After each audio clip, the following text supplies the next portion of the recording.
सोनम बेवफा वो नोट पर लिखा होता था, पर सोनम वाकई में बेवफा निकली। कैसे? सबसे पहले शादी से आपको लेके चलते हैं।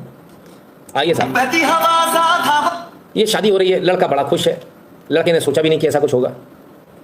लड़की भी बैठी है, पर लड़की उतनी खुश नजर नहीं आ रही, कुछ और ही लड़की के दिमाग में चल रहा है। क्या है वो जो उसके दिमाग में चल रहा है? सोचना पड़ेगा, देखना पड़ेगा भाई, बड़ा आफत है आज के ज़माने में। समझिए बात को। ये जो ऑनलाइन रिश्ते होते हैं बड़े खतरनाक होते हैं। ऑनलाइन रिश्ते मिलाने वाले दलाल, ये बहुत खतरनाक होते हैं।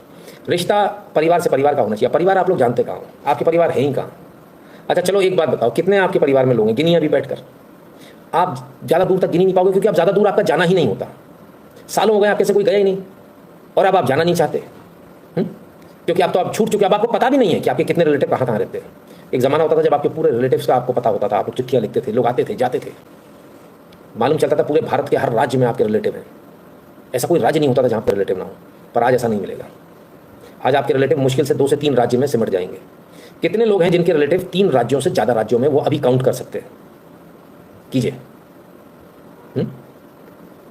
तो आपने जब रिलेटिव्स को, राज्यों तक भी आप नहीं रह पा रहे, जब रिलेटिव्स आपके खत्म होते जा रहे हैं, तब आप ऑनलाइन पर आते हो, और ऑनलाइन पर जब आप आते हो तब आपके साथ धोखा होता है।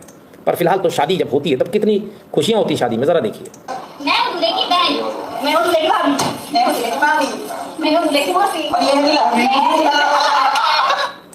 ये मस्ती चल रही थी उस समय, सोचा भी नहीं था दूल्हे ने कि क्या होगा इनका। शादी है, हर आदमी खुश होता है।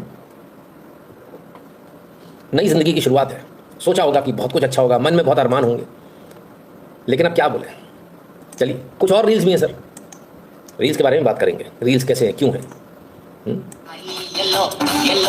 येलो भाई, येलो। अरे क्या बात है, ज़बरदस्त रील्स बनी भाई, कमाल है भाई, बहुत बढ़िया, शाबाश, सही है एकदम। रील्स बनी, घर में विवाह है, शादी है, सब लोग खुश होते हैं, खुशियाँ आती हैं घर में, विवाह होता है, मांगलिक कार्यक्रम होते हैं। अन्यथा अगर ये ना हो तो बहुत नीरसता छा जाएगी। ये कार्यक्रम बहुत बड़े बनाए जाते हैं भारत में, भारतीय परंपराओं में, और उसका कारण है कि आप इसमें थक कर चूर हो जाए, ताकि आपको याद रहे बहुत आने वाले समय तक, ठीक है ना?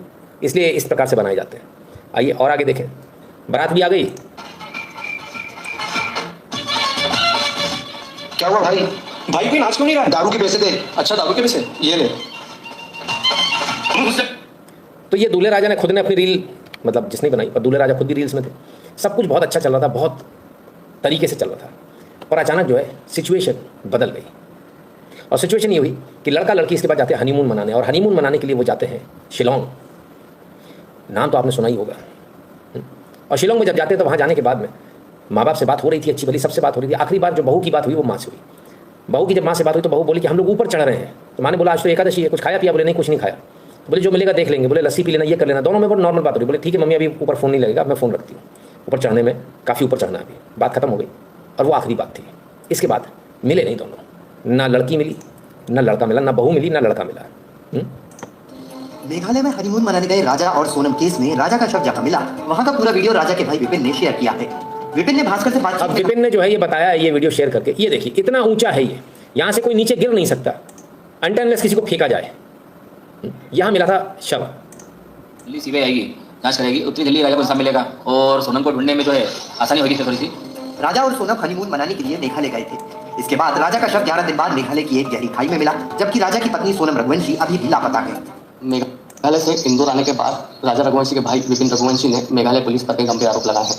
मेघालय पुलिस पर भी आरोप लगा दिए, प्रॉब्ली नहीं हुई होगी जांच सही से, लेकिन लड़के का शव तो मिल गया, लड़की का नहीं मिला था। अब लड़की को लेकर बहुत सारे कयास लगाए जा रहे थे। लड़की अबला है, लोग उठाकर ले गए होंगे, गैंगरेप कर दिया होगा, बांग्लादेश में बेच दी होगी।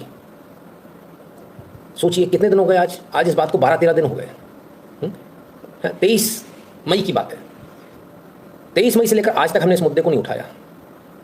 क्यों? मैंने पहले ही बोला, जिस मुद्दे को मैं नहीं उठा रहा हूं उसका मतलब उसके पीछे कुछ ना कुछ तो गड़बड़ है। मुझे इस बात का पूरा अंदेशा था कि इसमें ये महिला शामिल होगी जो इसकी पत्नी है, पर उस समय बोलता तो जूते पड़ जाते। अपना एक्सपीरियंस बहुत तगड़ा है, पब्लिक बहुत खतरनाक है, जूते मार देती है। उसके बाद फिर जब सच निकल जाता फिर आ जाता सॉरी गुरु जी, कपड़े पर झाड़ देते हैं आपके। अच्छा ज़्यादा मार दिया, पटक पटक के मारा था, सॉरी गुरु जी, फिर से खड़े हो जाओ। तो ऐसी सिचुएशन में चुप रहने का, बोलने का नहीं है, ठीक है? तो मैंने कहा चलो चुप रहते हैं, थोड़े दिनों में सच्चाई आ ही जाएगी सामने। जब सच्चाई सामने आ जाएगी तब कवर करेंगे। इसके बाद क्या होता है? इसके बाद लड़के की लाश तो मिल गई, वो भी आधी खबी हुई है सामान में, सड़ी हुई लाश मिली। महिला गायब, उसकी जो पत्नी है वो गायब, वो नहीं मिल रही। उसकी एक शर्ट मिली, लेकिन उससे कुछ भी साबित नहीं होता, उसको खून के धब्बे थे, साबित कुछ भी नहीं हो पा रहा कि लड़की गई तो गई कहाँ, बहू कहाँ चली गई इनकी, इस लड़के की पत्नी कहाँ गई जिससे अभी अभी शादी हुई थी, नई नई शादी हुई है, ब्रांड न्यू शादी, हनीमून मनाने गए थे, हनीमून में लड़के की मृत्यु हो गई, लड़की गायब है। फिर लड़की मिलती है ढाबे पर, काशी ढाबा, क्या होता जरा देखें। साहिल यादव, मेरे ढाबे का नाम काशी ढाबा है। हाँ जी जी। रात के 1 बजे हम यहीं पे थे, उधर वो पीछे से आती हैं, फिर वहाँ पे कुछ लोग बैठे रहते हैं फैमिली मेंबर, उनसे कुछ हेल्प मांगती है, मतलब मोबाइल को नहीं देते, फिर वो मेरे पास आती हैं, बोलती हैं भैया अपना मोबाइल दे दीजिए, कॉल करते हैं। हाँ, वो हमसे फिर हम अपना मोबाइल उनको देते हैं, वो अपनी फैमिली से किसी से बात करती है, कुछ देर बात करती है, फिर रोने लगती है। फिर हम उनकी फैमिली से बात करते हैं, उनको बताते हैं वो यहाँ पे हैं, इस स्टेट में, इस जिले में, फिर कॉल कट हो जाता है, मतलब फिर वो हम उनको पानी देते हैं, वहाँ पे वो जाके बैठ कर पीती हैं कुछ देर बाद, और मेंटली सही नहीं थी। फिर कुछ देर बाद उनके भाई का भी कॉल आता है, फिर दोबारा बात कराते हैं जी मेरे नंबर पर। फिर उसके बाद उनके भाई को बोलते हैं कि एक बार लोकल पुलिस थाने पर इन्फॉर्म कर दीजिए, तो हम पुलिस वाले कॉल करते हैं, वो लोग भी आते हैं, कुछ देर बाद उनसे बातचीत करते हैं पूरा समझ, मतलब उनके बाद फिर और भी लोग आते हैं, फिर कुछ देर बाद 2-2:30 बजे का उनको लेकर चले जाते हैं। जी नहीं वो बस वो कॉल लगा के भैया मैं यहाँ पे हूँ, इतना बोलने का रोने लगती है, बस पानी, और बाकी चाय पूछे तो मना कर देती। नहीं वही बस स्टार्टिंग में पूछी थी कि कहाँ पे आई, फिर उनको पता चल गया ना क्या कैसे क्या नहीं, हमको भी कुछ देर बाद पता चला। हाँ रात 1 बजे कोई भी लेडीज आएगी इस अवस्था में, तो आप वहीं से क्या सोचेंगे। तो सब किसी को पता नहीं चला। फ़ोन लगाया, उसने फ़ोन मांगा, फ़ोन देना जरा मुझे अपने घर पर बात करनी, घर पर फ़ोन लगाया, फ़ोन लगा कर रोने लगी, मैं ऐसे ऐसे यहाँ पर हूँ। किस स्थिति में मिली, लोग बोले बदहवास मिली, भाई कुछ पता नहीं किस स्थिति में नहीं थी। ये वो स्थिति थी, पहली फ़ोटो ढाबे की, जिस ढाबे पर ये थी। ठीक, अब शुरुआती तौर पर तो आदमी यही समझेगा कि कुछ ना कुछ घटना हुई है, बड़ी घटना हुई है, और ये बेचारी बदहवास है। शुरुआत में ये खबरें आई कि ये बदहवास है।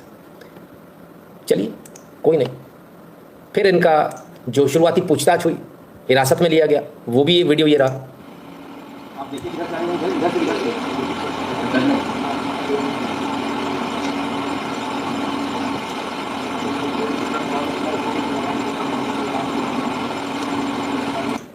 तो मैडम कुछ जवाब ही नहीं दे रही थी, कुछ बोल नहीं पा रही, लोगों ने बोला चलिए अच्छी बात है, लेकिन इस सब के बीच एक चीज़ तो पक्की थी, और वो ये पति की हत्या तो हो चुकी। हत्यारों ने क्या किया, इनसे जब पूछा गया तो उन्होंने बोला कि एक ही चीज़ की रट लगाई रही है कि मेरे जेवर छीनने के लिए कुछ लोगों ने हमला किया, और उनको रोकने में इनके पति की उन्होंने हत्या कर दी। वहाँ से यहाँ तक का 13 दिन बाद का सफ़र समझ नहीं आता। सोनम नाम की महिला है, वो काशी ढाबा जो कि वाराणसी गोरखपुर हाईवे पे थाना नंदन क्षेत्र में स्थित है, वहाँ पर वो है। तो तत्काल सूचना का संज्ञान लेते हुए एसओ नंदन फोर्स के साथ वहाँ मौके पर पहुंचे, और वहाँ पर सोनम नाम की महिला वहाँ पर मिली, जिसको फौरन वहाँ से रिकवर करके डिस्ट्रिक्ट हॉस्पिटल ले जाया गया। वहाँ पर प्रारंभिक उपचार कराया गया, और फिर उपचार के बाद उनको वन स्टॉप सेंटर में ले जाया गया। इस समय वो वर्तमान वन स्टॉप सेंटर में है।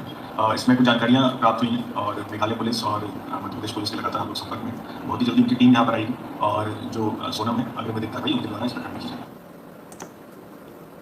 तो चलिए साहब, पुलिस पहुंची, पुलिस ने अपना काम किया, और पुलिस ने उनको हिरासत में लेकर मेघालय पुलिस को देंगे। सर ये गाजीपुर के पुलिस अधीक्षक थे डॉक्टर इराज राजा।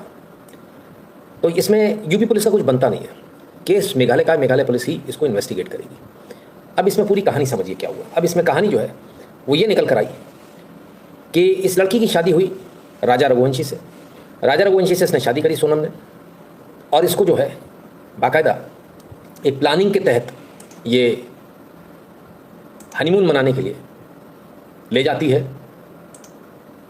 अपने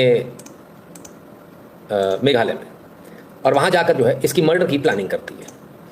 ऐसा हम क्यों कह रहे हैं, क्योंकि जो होटल की सीसीटीवी फुटेज है, शिलोंग की सीसीटीवी फुटेज है, जब ये सामने आई तो ज़रा देखिए, ये निकले दोनों, ये गई आगे, और ये जाकर जब ये अपनी तैयारी कर रहा है, हेलमेट लगा रहा है, तब ये किसी को मैसेज करती है, शायद प्रॉब्ली शायद लाइव लोकेशन शेयर करती है, वॉट एवर। उस समय ये क्या कर रही थी, ये बहुत बड़ा सवाल है। और अब ये बैठकर चल दी। उस समय यह जो इसके साथी हैं, जो अपराधी हैं जिन्होंने राजा रघुवंशी को मारा है, उनको ये लोकेशन शेयर कर रही थी, ऐसा पुलिस का कहना है। बहरहाल पुलिस ने इसके बाद इनका इंटरोगेशन भी किया, और इंटरोगेशन भी देख लें आप। पुलिस इनको पूछताछ, पहले इनको हॉस्पिटल में एडमिट कराया गया, पुलिस ने वहाँ भी पूछताछ करी। इस कोने में है ये, यहाँ पर इसने कुछ बताया नहीं। ये कंटिन्यूस जो है एक ही चीज़ को बोलती रही घुमा घुमा कर कि मेरे गहने लूटने के लिए जो है ऐसा प्रयास किया गया और मेरे हस्बैंड को उसमें मार दिया। सब लोग यहीं हो ना? आपको www.nitinshukla.com पर जाना है, वहाँ जाकर QR कोड को स्कैन कीजिएगा, अमाउंट भर दीजिएगा अपनी, ठीक है, और इसके बाद में जो है एड नोट में जाकर अपना नंबर और नाम लिखकर फिर सेंड कीजिएगा। सोशल मीडिया के तमाम सारे प्रोफाइल को भी फॉलो कर लीजिए, टेलीग्राम और व्हाट्सएप के चैनल को भी ज्वाइन कर लीजिएगा बटन दबाकर, और जो भारत के बाहर में पेट्रियन और पेपाल वाला बटन दबाकर अपना अपना पेमेंट करने का कष्ट करें। सोचिए।